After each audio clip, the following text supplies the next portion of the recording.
name is Rob Kraft, and thanks for the opportunity today to talk to everybody. I'm a Penn State graduate, and I am currently in the San Diego regional recruiter for Penn State. I have two jobs. That's one of my jobs. I have a full-time day job also. And I would remind folks, I believe this session is going to be recorded, so if you miss anything, there's that. But if you don't want anything recorded that you say or do for all of eternity, I would watch what you say and do.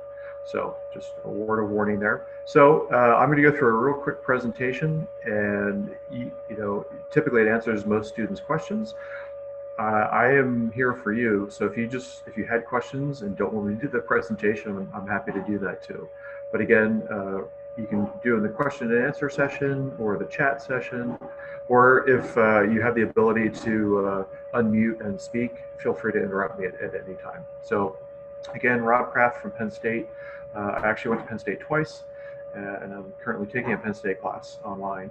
I'm originally from suburban Philadelphia. I moved out to San Diego in 2012. I went to our University Park campus, and I had three majors during my time at Penn State, and I lived on campus for 2 years and off campus for 2 years. I went into the Navy after Penn State, and here I am now.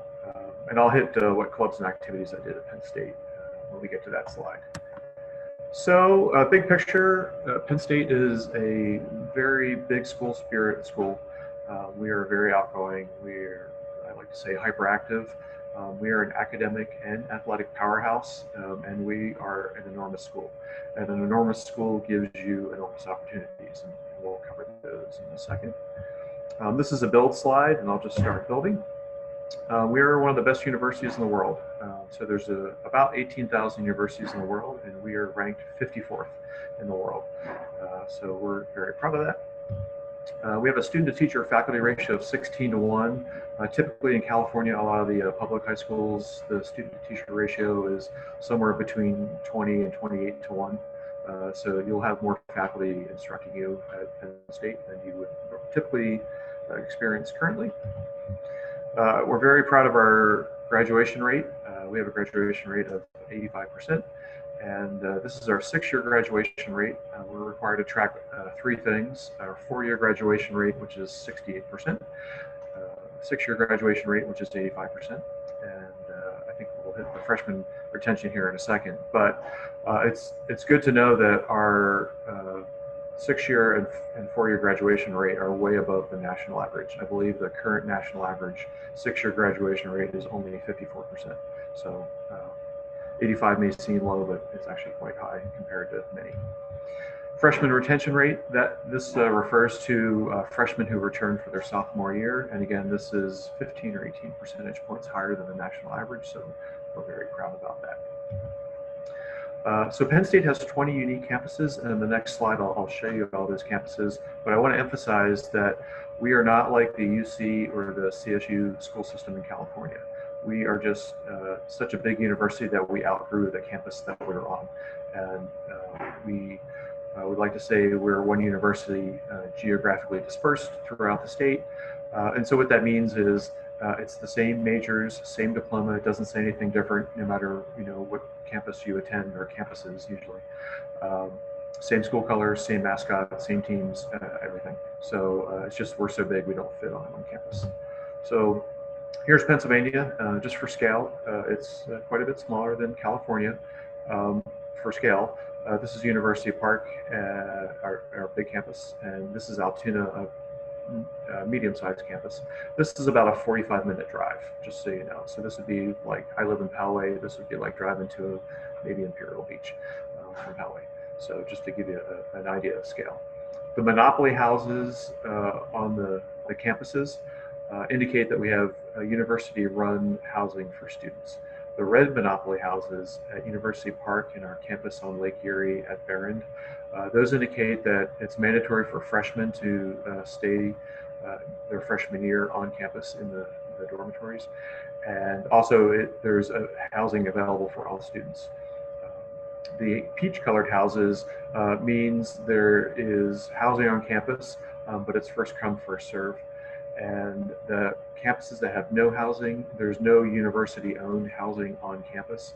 There's what we call privately owned university-affiliated housing off campus. So there'll be like apartment buildings that are, almost all Penn State students. And then at any one of these campuses, if you wanted to live off campus, you certainly could, and people do. So again, University Park, I went to school here for 4 years, and I lived on campus for 2 years and off campus for 2 years in an apartment. Penn State has this plan. It's called the 2+2 plan, and University Park is very popular. And to keep the numbers in line for the capacity that our university has, University Park is more expensive, and it's slightly harder academically to get into, but just slightly. So we have a plan where many of our students, about 60%, they'll attend a smaller campus for their first 2 years and then typically go to University Park for their last 2 years. At Penn State, we like to describe it as you can start any major anywhere, but you can't finish anywhere. So with one or two rare exceptions, all majors can be started and stopped at University Park. So you can graduate from University Park from any major. From the smaller campuses, typically they would only have a few dozen majors that you could graduate from. So just as an example, and this may not be true because I am making this up, if you wanted to be like a biology major, you could do your first 2 years at Du Bois, yes, that's how we pronounce it, and then your last 2 years at University Park. But let's just say they had biology as a major you could graduate from at Du Bois. If you wanted to save money for all 4 years, you could actually go and graduate from that campus in 4 years. But typically, when you look at our catalogs, you will see the majors, and they'll show you what campuses that you can graduate from.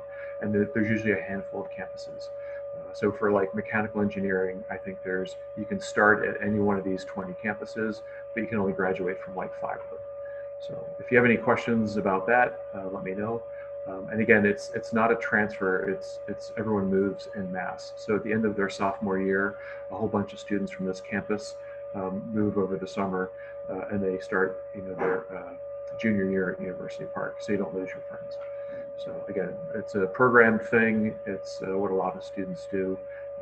So I think that's all I wanted to say about the map. If anybody has any questions, let me know. We can talk about anything geographic, weather-wise, etc. about Pennsylvania if you have any questions. So again, Penn State's an enormous university, and so we have enormous opportunities. We have over 275 majors, and we have over 180 minors, and we have dozens and dozens of a growing list of certificates. So a minor is typically 8 credits in a concentration area. A certificate is typically 4 classes.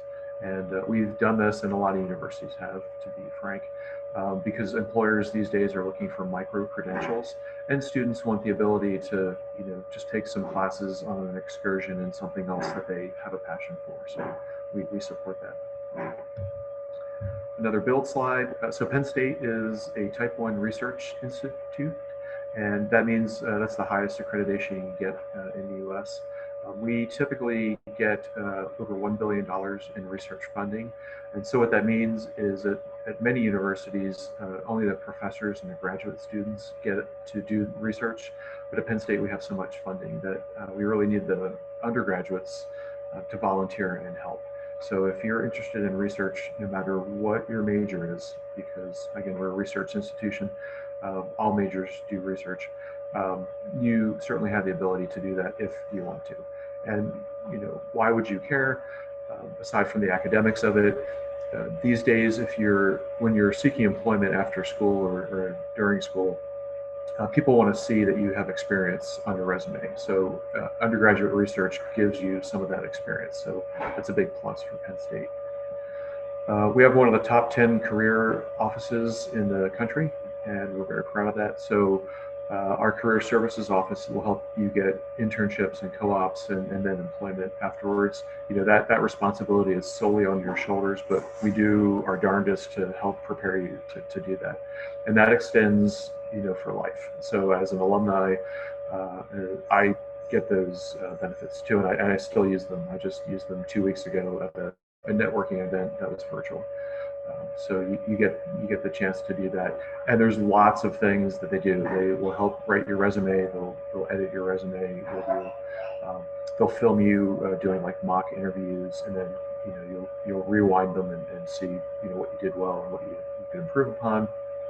And then we have all sorts of things like etiquette lessons, like how to eat at a business lunch, what fork to use and all that stuff. So it's pretty comprehensive, and every one of our campuses, we have a main office at University Park, but every campus has one of these offices and helps.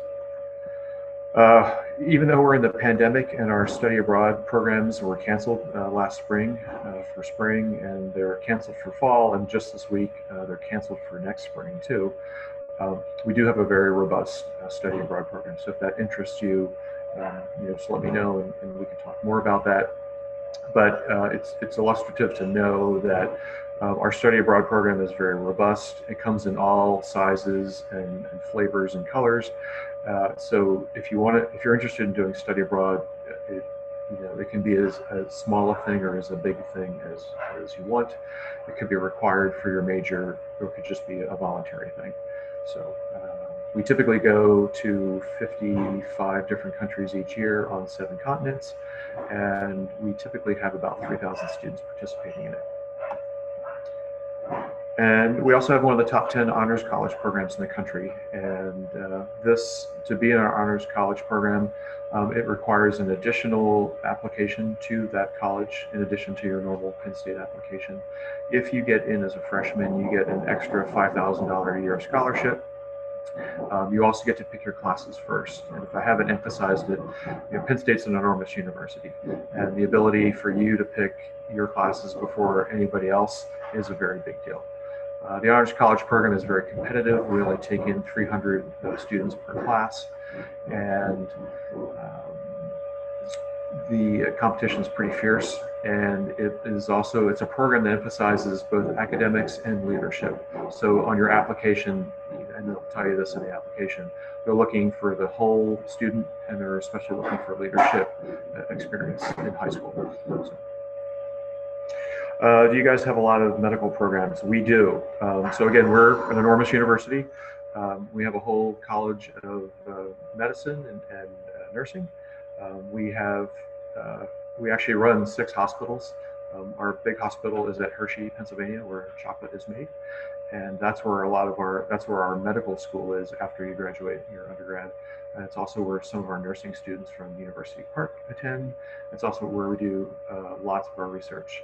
But we also have 5 other hospitals that we're affiliated with next to our campuses that we own, and that's where a lot of students do some of their clinical work. So in general, we have everything from forensics to nursing to pre-med to accelerated pre-med. If you don't like people, we started off as an ag college, so we have a lot of animal sciences also. And so we can talk more about that, or I could send you a link in the chat if you're interested. We also have a College of Health and Human Development, which is a little less on the science side and more on the demographics and societal side, and also like government policy side. So there's that. Let's see, keep going. Penn State has an award-winning diversity and inclusion program, and if folks want to get with me offline about any particular programs, please feel free to do that through your counselor. The takeaway here, though, is that we have full wraparound services for all students. And I'll use myself as an example. I was in the Navy, and so as a veteran, we have an Office of Veterans Affairs, and they help veterans who are, coming to college as for their undergrad or their graduate work. And they have full services for veterans. So no matter what your background, or if you have any kind of special needs or any special interests, we support that. And you can see that you can just go into your browser and hit whatever you're investigating, hit Penn State and whatever, and you'll find those programs. They're typically under the student services side of Penn State, which is also where all of our clubs and activities are. So you will find it through that. Penn State, again, we are very outgoing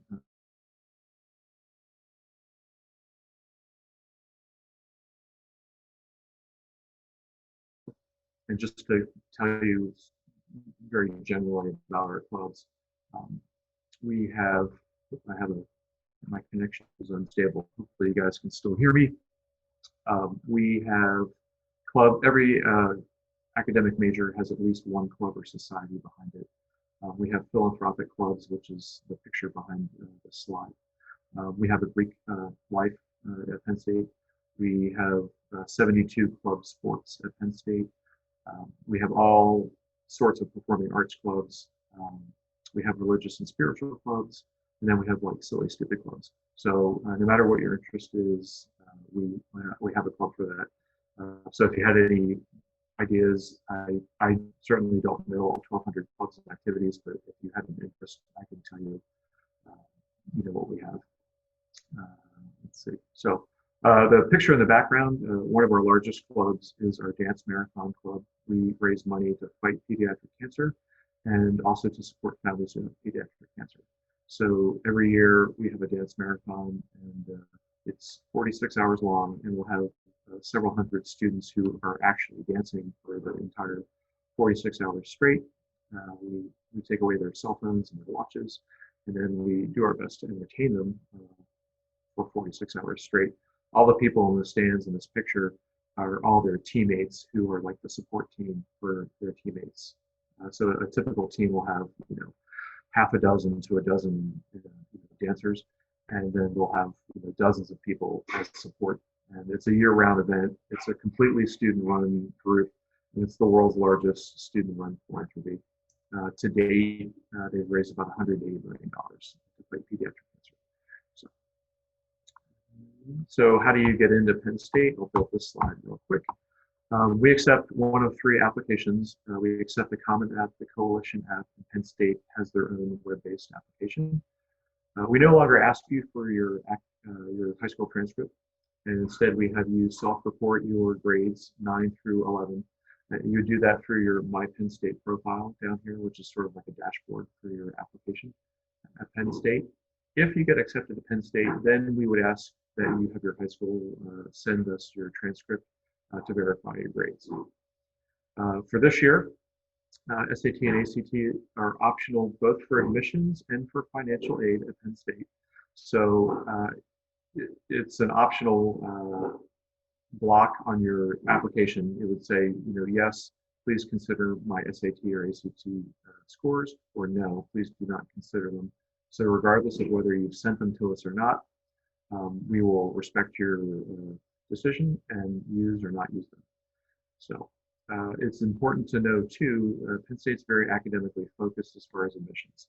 We base your admissions decision 2/3 on your high school GPA and 1/3 on your SAT, ACT score.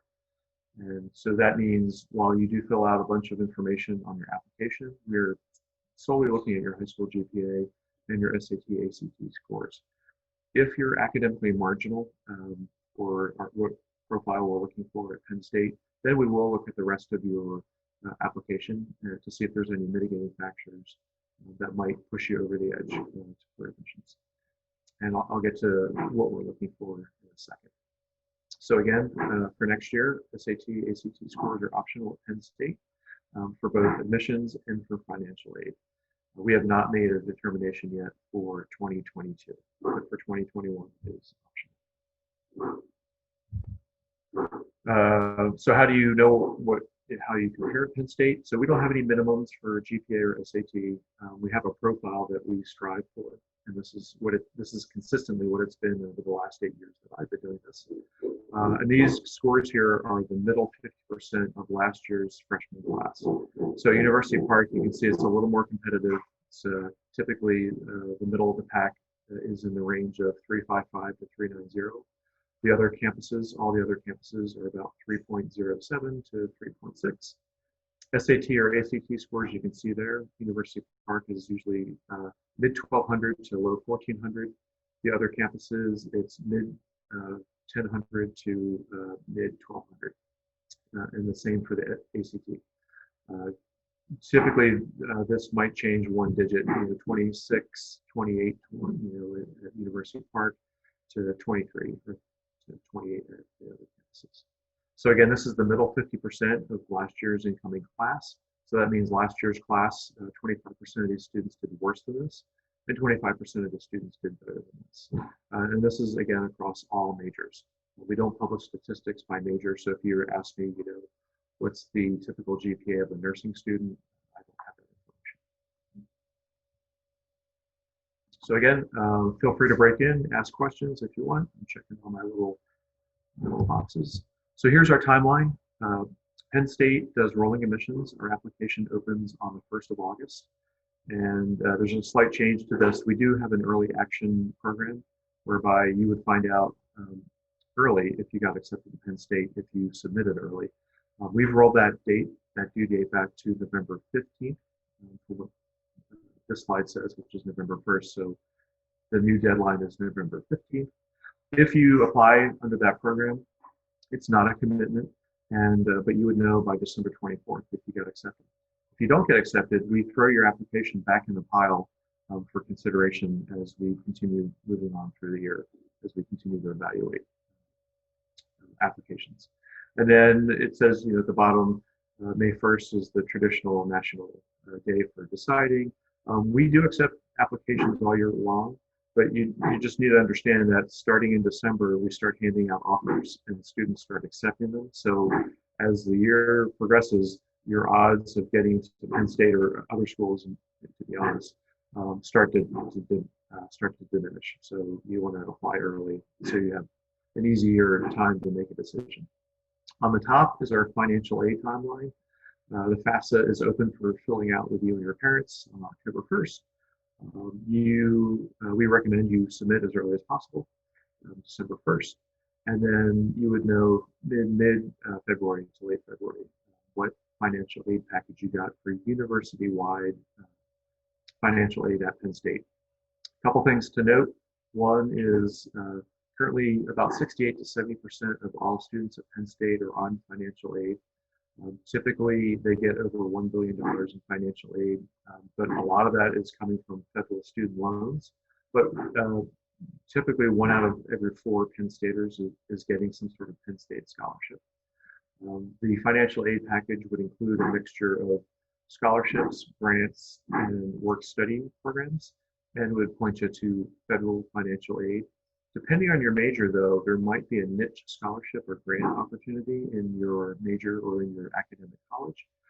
So no matter what school you go to, we always tell students, check to see if there's university-wide financial aid, and then check to see if there's specific financial aid opportunities for your major or within your college. I didn't really explain it, but Penn State being a university, universities are made up of colleges. Penn State has 12 different academic colleges. And so Penn State has for instance, a College of Engineering, a College of Business, a College of Medicine, College of Nursing, College of Nursing, a College of Health and Human Development, a College of Agriculture, a College of Science, a College of Earth and Mineral Sciences, a College of Education, and a College of Communications, and I think the last one is a College of Liberal Arts. So that's where all the majors get in those big colleges. Anyway, so back to financial aid. There's university-wide aid, and that's triggered for us by the FAFSA. Most colleges, there might be niche aid through your major or through your college. And then there's third-party scholarships. And there's billions of dollars annually in third-party scholarships and grants. So be sure to look there too. Cost for Penn State, again, here's the difference between University Park and the Commonwealth campuses. University Park, again, is wildly popular, and to keep the numbers in line and frankly to support that university campus, which is the size of a small city, it costs a lot more. So it is typically $35,000 a year. Room and board at all of our campuses is the same, as you would expect. But here you can see that the 2+2 program, you can save $10,000 to $12,000 a year if you do that program and go to a smaller campus for 2 years. You don't have to do that. It's just an option if you want to save money. One thing I didn't talk about on that map was all those campuses have a different vibe. Some of those campuses are in cities, some of them are out in the farmland, and some are in suburbia. And they're all different sizes. Our smallest campuses are smaller than your high school. So we have campuses that have only 400 or 500 students. Most of our campuses are between 1,000 and 5,000 students. And then the University Park campus, which is a small city, typically has 47 to 48,000 students. It's quite active. So another build slide. So why choose Penn State? We are known throughout the world. We again are an academic and athletic powerhouse. And that counts a lot still when you're looking for employment or you're looking to go to grad school. You can check out any of those academic colleges or our homepage for any rankings for current majors or that college. Just as a for instance, typically our College of Engineering is in the top 20. I think the last time I checked, it was ranked 16th in the nation for engineering. Now, underneath that, we have 24 different engineering majors. So each one of those engineering majors, some may not be ranked, some may be ranked, 50th, some may be ranked in the top 10. You just have to check, those vary year to year. Again, we have one of the top ranked career services offices in the country. And that helps you, again, get internships, co-ops, and employment later. We have the largest alumni network in the world. And so, combining that with brand recognition and our career services offices, the way you get jobs and internships is still, the old-fashioned way, and it's finding a way into that company and networking and finding out about the company from a friendly voice. Penn Staters are like a big family, and there's over 726,000 of us right now. Currently in the San Diego area, there's 3,000 Penn Staters.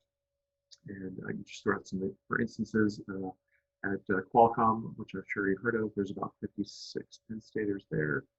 Viasat has, I think, 16. General Atomics has 10. But I could list other companies. I should look up Petco and see how many Penn Staters are at Petco. But we're everywhere, and that helps you get a leg up on the competition for finding employment for grad school. Well, one more thing about the alumni network. So I'm on the local alumni board, and we also have scholarships for San Diegans attending Penn State. So there's scholarships and grants everywhere. So turn over every stone. Another thing about Penn State is we're very much into entrepreneurial spirit and innovation and new maker culture, and we fund those very well. So typically, just one example of a program is we have a program called Launchbox, which is kind of like a Shark Tank where you pitch an idea as a student for a company or a product. And typically we fund that at about $30 million in investment capital. So there's all sorts of opportunities for students. And we have all sorts of other things I can talk about, but that's what the slides have for me today. So, so this is the last slide, and this is the time where I would let you guys ask me questions, question and answer, or the chat. And if you don't have any questions, I'll keep talking. But I put this link in the chat. This is, we can't do virtual visits. And so even though our campus is open and our students are on campus, we're not allowing visitors currently for their safety. So this is a way for you to do a Zoom session like this with either an academic advisor or college, or to visit one of the campuses, or to talk to another admissions person such as myself. So you can certainly do that through this link. Are there any questions?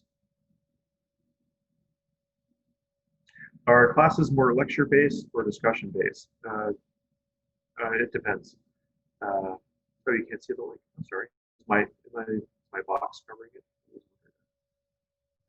I will paste that link here again. So it's in the chat session for you. It all depends on the class, to be honest. We have every sort of methodology of class, and just as for scale, I think we have over 17,000 different classes, and they are in all manner of modality of instruction. So some are lecture-based and some are discussion-based. I don't know if you mean like Socratic method or not, but there's all sorts of seminars, and most universities these days are doing what's called experiential project-based learning. So you'll find, no matter what school you go to, You probably see this in your high school. There's a lot more group projects than there used to be. And so typically, in high school and college, they find that students learn better if and they develop better social skills if you know as part of like maybe a capstone for a class, you're given a group project and you'll all work on it together. So you learn some leadership, how to lead and how to follow, and you really cement the skills in your from your class into that project. So I have a question and answer. How can a student get in contact with a sports coach to start the recruitment process? I will answer that live. Again, we're an athletic powerhouse, and we typically don't take phone calls from students or their parents. The best idea for you is to have your coach, either at school or on your travel or club team, call our coaches. And we say that for a variety of reasons. One, we get tens of thousands of people who want to join our 31 Division I teams that are awesome. We also have Division III sports, just so you know, at the smaller campuses. But that allows you several things. One, the coach will have that conversation they should have had with you if they haven't, about what division you should be playing in, Division I, II, or III.